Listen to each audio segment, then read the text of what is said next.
No Cap Real Talk. You hear us, we reflect you. We talk controversial topics. We discuss equity, inclusion, mental health, feminism, LGBTQIA, and everything beyond and in between. Get involved. Get to the real talk. No cap.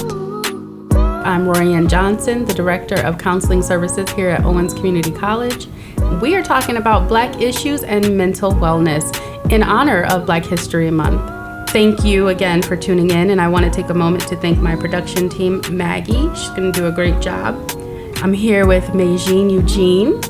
Thank you for being present today. My pleasure. Let's dive in. Let's not waste any time. What is on your mind as we think about mental wellness and Black issues? What comes to me over and over is the need for empowerment in our communities and the need to create our own story, because we're bouncing off of, playing off of, operating inside of the story that somebody made up for us. If we're going to be offended by anything, it should be that. Yes, the totality of that, right? The weight, the sheer weight of that on our community. I think it's important to back up just a little bit and let's define Black issues. Yes. And I want to define Blackness, what it is to be Black. And again, this is from my perspective. Can't speak for everybody in the community. But what it means to be Black to me is it's a culture. It is a culture that was stripped away from us when we came here as slaves. And then we had to really search and find and pick up tiny little pieces and bits of what was left over to cultivate Blackness for ourselves. We were told we were Black. We didn't know that. That's not something we were born knowing. It was something we were told. Yet, as a community, we have picked that up and we have turned it into something that helps us to feel empowered. And so I think it's important to define that. And let me just sidebar it and say, if you have a definition for Blackness, please send it along to counselingservices@owens.edu, and we will shout it out and air it on our next podcast. So please do that. Again, send your definitions of Blackness to counselingservices@owens.edu, and you can put OCCR, Outcast Radio, as the subject line, and we will shout you out at our next podcast. So coming back, what are your thoughts on the definition of Blackness, and what do you add to that? I want to define what it is for me, and I don't want to be like anybody else. I think that's just a part of our human makeup. You know what I mean? We are made to be unique. So as I think about, defining Blackness, I'm like, I define mine, you define yours, right? That way, no one can put us in a box. Yes. Because we're in our own space. Beautiful. Together, Absolutely. And just highlighting the fact that my Blackness and how I define it does not have to impede or impart on your Blackness and how you define it. It is not a competition out here. Yes. I'm not American, right? I was born in Haiti. And even when I came to America, I was still in Haiti inside of my house. And so I have had to dig into Black culture, Black American culture, because I want to understand, where do I live in this country? What has happened here, Right. And I want to understand the Black people in my American community. And there is always alignment, but there's alignment because I define mine. There is only alignment, by the way, because, in our culture, like I was sharing a few weeks ago, how, in high school, the Black girls were like, you want to be white, or you think you're white. And I'm looking at my brown skin like, I don't understand how that's confusing to anyone. But, and I'm not American, right? And I'm just only a few years in the U.S. And I'm like, what are they talking about? And I wasn't old enough when I lived in Haiti, I think, to really understand. Besides, I don't even remember my childhood, which is another mental health story. But I just never even heard of this concept or never thought too deeply about racism. But constantly I'm experiencing it from Black women. Right. And this is what I'm talking about creating our own story. Like, stop focusing on the story, like you talked about, that's been created for us, because we want to come to the table. We want to come to the table with our Blackness, right? Defined individually, because that's where the power is, right? Yes. It's from the inside. You can't touch me because you don't even know about this, because I made it up, okay? Facts on facts. You don't even know the textbook and all of the details, right? Because it's mine. It's mine and you can't see it. So don't tell me. I'm gonna tell you. So that starts inside of us, and then the next step is in the community. Like, how do you engage with other Black people? Do you rise to stupidity of telling someone anything, right? Telling someone, this is gonna really rock a lot of worlds right here. But I have to say, if we're gonna do this, let's just do it. Dive in. This whole N-word situation, listen, again, starting from inside of you. For example, do you really want to make a song? Because a point of making a song, right, is that you'd like people to sing your song. I mean, I never made a song, but if I did, I'm going with, I want people singing my song. That is a good thing. That is success. Everybody wants to sing my song. And I put the N-word in my song. And then I get offended by who wants to sing along to that part. Yeah. No, we're going to become sick of ourselves. Yeah. Speaking of mental health, it's not a healthy practice if we operate. And that is a story that we made, right? That the community, the Black society created this story for us about, oh, we now own the N.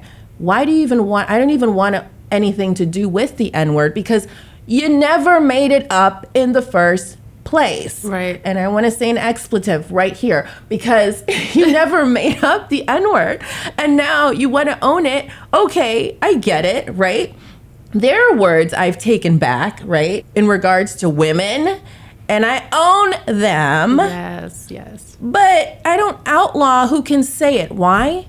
Because it's impossible. Why play a game you are always going to lose? So let's play devil's advocate to that N-word. Yes, Let's attach yes. it to mental health. Let's attach it to the microaggressions we as people of color experience daily in every environment we occupy.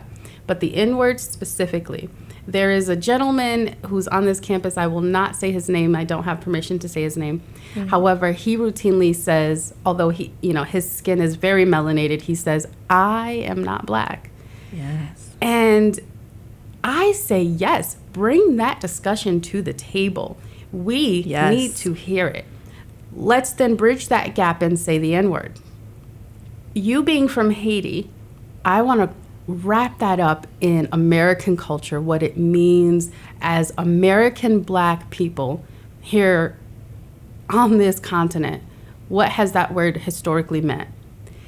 And here it is. We came off slave ships and we landed in a place that our people really already were. We know Christopher Columbus did not discover this continent. Oh, do we? Do we want to dive that deep? Not today. That's another time. But what we do know is that everything that was universally ours in Africa was stripped and taken away from us. And all we had left is what was given to us. Mm-hmm. So you gave me this scrap to put on my back. You gave me these scraps to put on my feet. You gave me these scraps to feed my family, and then separated us and dispersed us. And all I have left is this. And so I'm going to take this and I'm going to build upon it, and I'm going to empower me, and I'm going to empower the people I touch and the people I see and the people I love.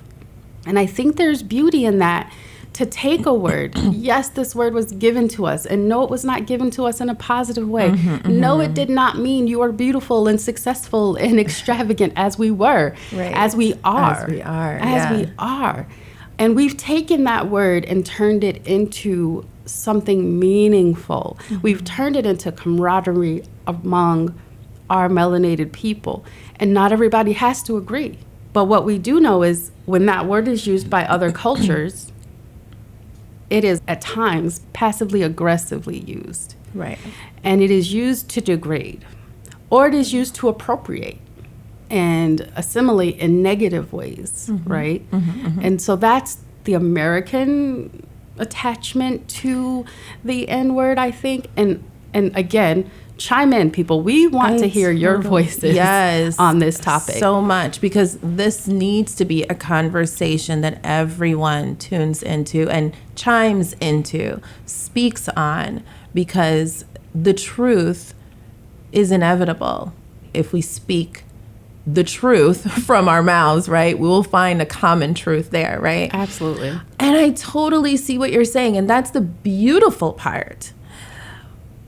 But look what's happening to us. Do you know, it's like, this is why we need to have this conversation. That beauty has gotten lost. That beauty has turned into an endless stream of PTSD. Yes. That beauty has locked us into a war, a state of I am in a war zone. And anytime I hear that word and it's coming from the wrong color and, oh, are you half black? Oh, you're full black, but you don't look it. Oh, but you know, it's just like, it's like if it doesn't work, it's not working. Do you know what I mean? Oh, and absolutely. So this is the invitation I think my soul is wanting to give and receive when I'm like, wait a second. How do we turn this back into a healthy practice? Both for mental wellness, but also physical wellness. And I think the part that's remissed, where our culture remisses in this, is that you can't not be triggered by such a negative word. You can't hear that word and not think of the movie Amistad, because that's where, when I hear that N-word come from anyone, my brain literally goes to that movie Amistad, where there was just almost like a visceral depiction of what happened to our people coming over on slave ships. And we've never been able to really see it. There's no pictures taken of what we experienced, what our ancestors experienced. And that still is ingrained in our DNA. That trauma is what we would consider intergenerational trauma. When people say, have you had trauma? And most of our people will be like, no. But if I ask that question in a different way, I will hear the trauma. I will hear it through and through every word they speak. That's exactly what I was going to bring up, is trauma. This is about trauma when we talk about triggers, and that is what's going on today, right? This generation, if we can heal and correct, so to speak, the triggers, it will make a big deal for the next generation, right? Because we are shifting things. So when it comes to trauma, the number one thing is a safe space. The number one go-to, you know, if you want to heal and turn around this trauma, is a safe space. And two,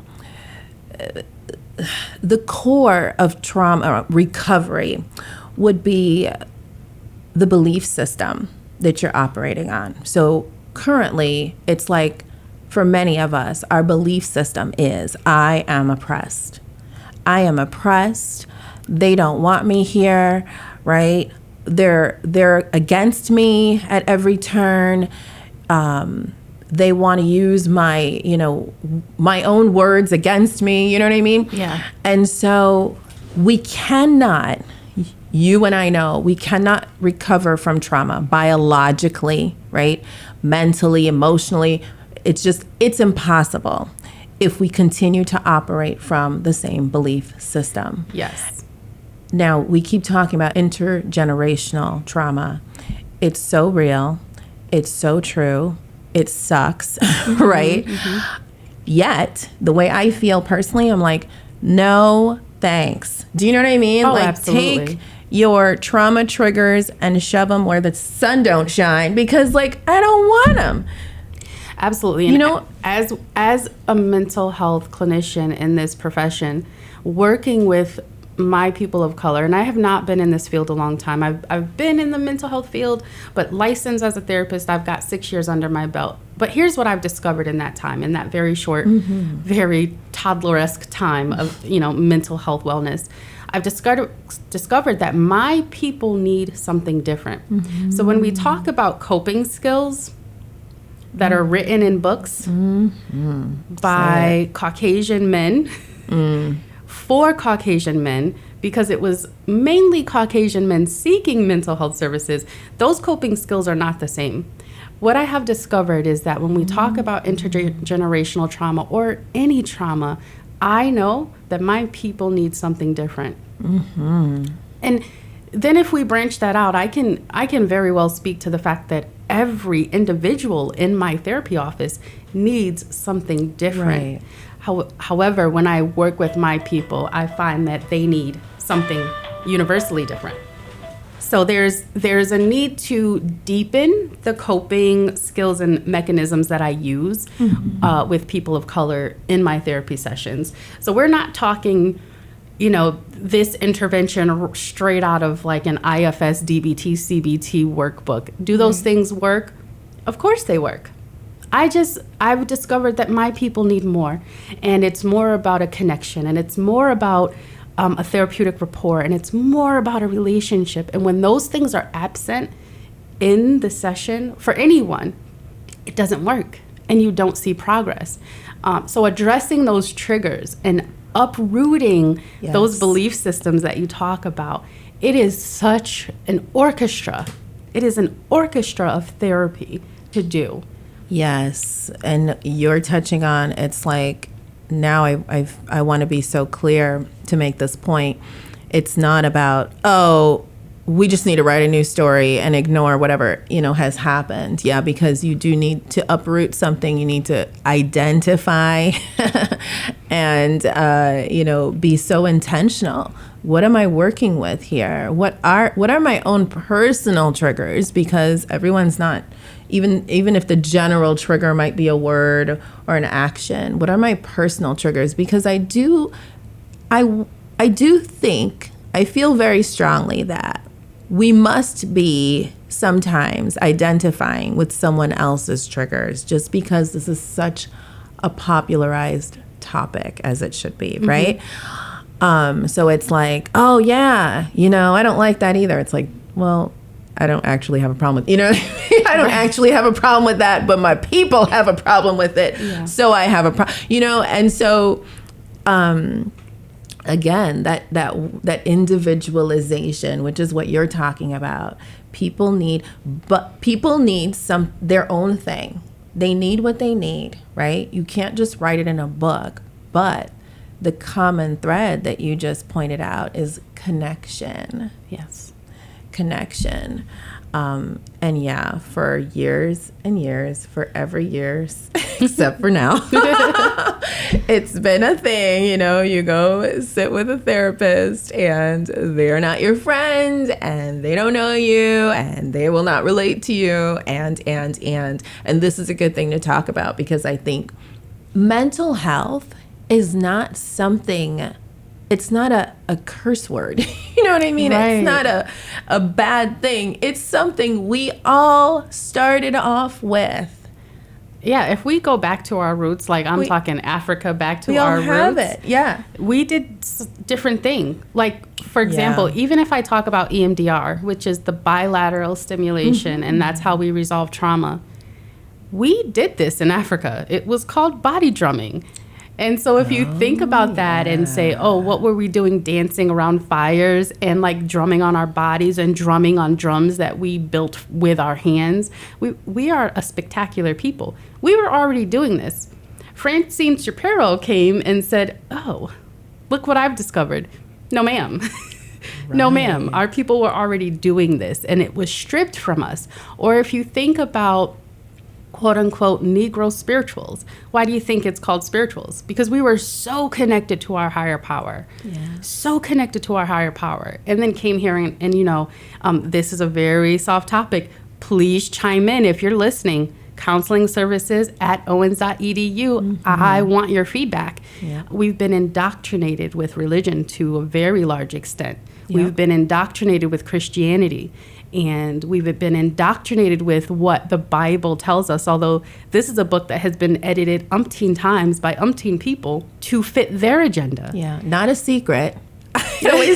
It always fascinates me. Like, guys, that's not a secret. Nobody's blowing your mind by telling you this. Right. This is Googleable and library lookupable. So since it's not a secret, why are we doing this? Why are we allowing this to happen to us? And you know what? On the outside, we may have been stripped, but no one can strip you from or anything from you.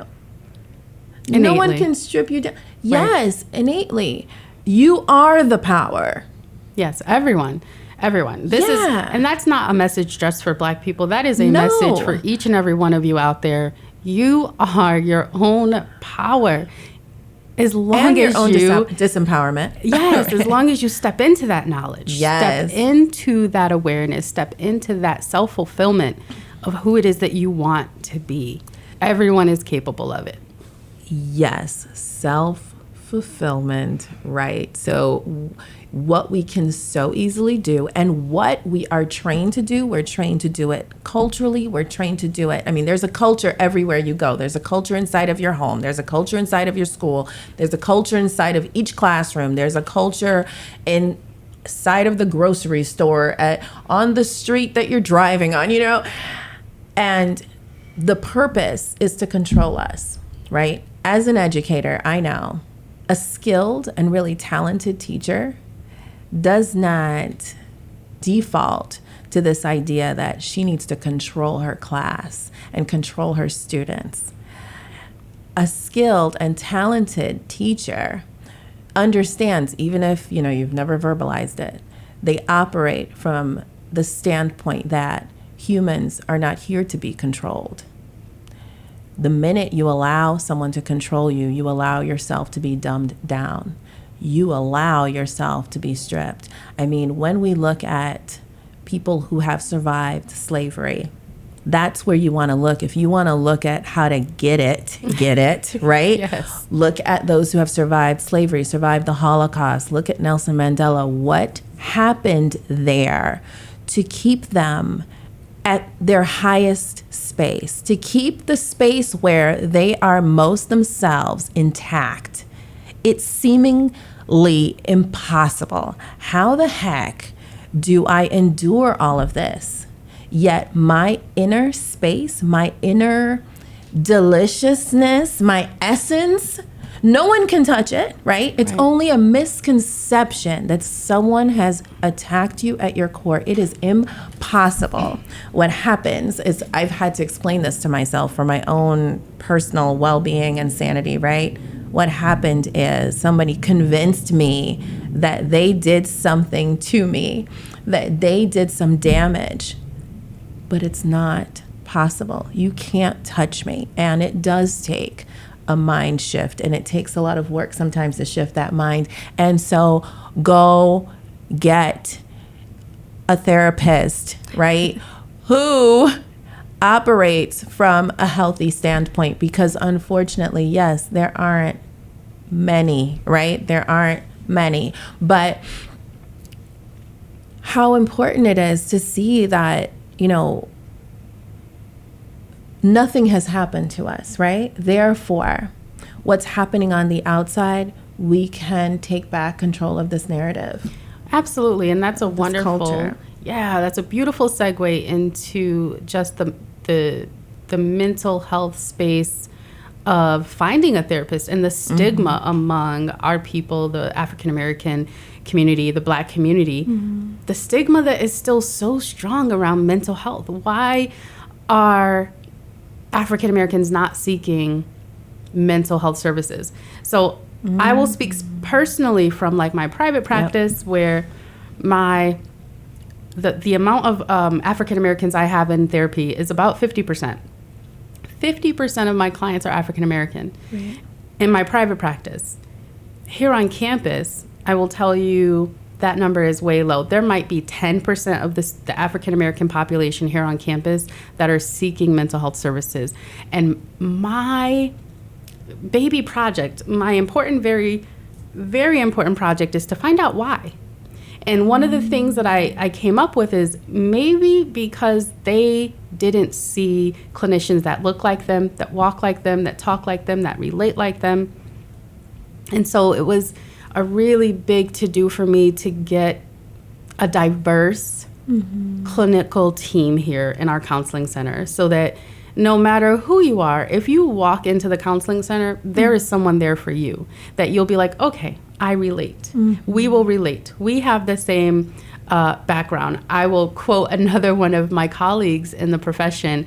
I will just say her name is Jane Snow. So when she listens to this, she will know who she is, and she will know that I am quoting her directly. And she and I have had this idea that we consider ourselves hood adjacent. I love it. We consider ourselves hood adjacent because we have come from very, very humble, I mean extremely humble beginnings, and somehow have like climbed that mountain carrying how many ever thousands of pounds of whatever was trying to hold us back. And we've both made it to this professional space in our careers and in our lives. But you don't lose that. You don't lose that hood quality.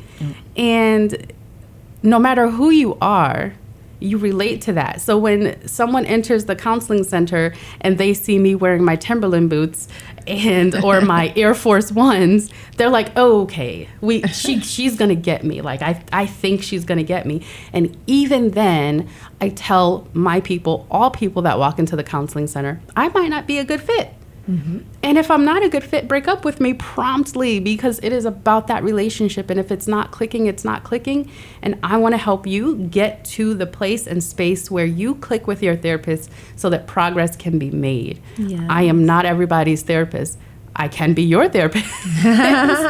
It is work that I love to do, but I'm not for everyone. And so another big thing here on campus is erasing that stigma, not only for the entire campus, but especially for people of color on campus, bridging that gap to say, just come talk to someone. You know, calling it the counseling center, I think, is slightly detrimental.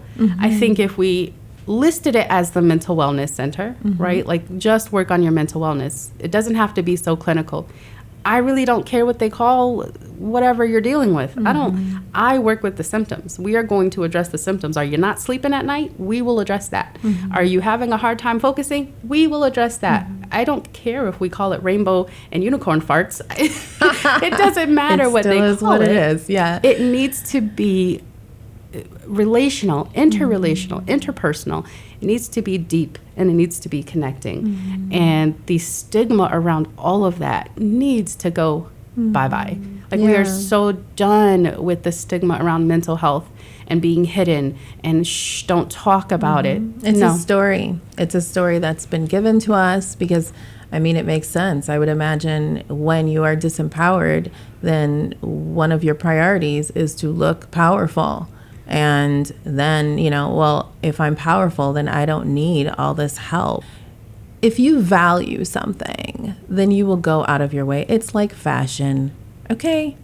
If you value your look, right? Oh, but you don't have to need a new boot, right? Right. You don't have to need a new pair of glasses or heels or, you know, an accessory. You are all about it, right? You nurture that space because you love it. Yes. You love to look the way you look.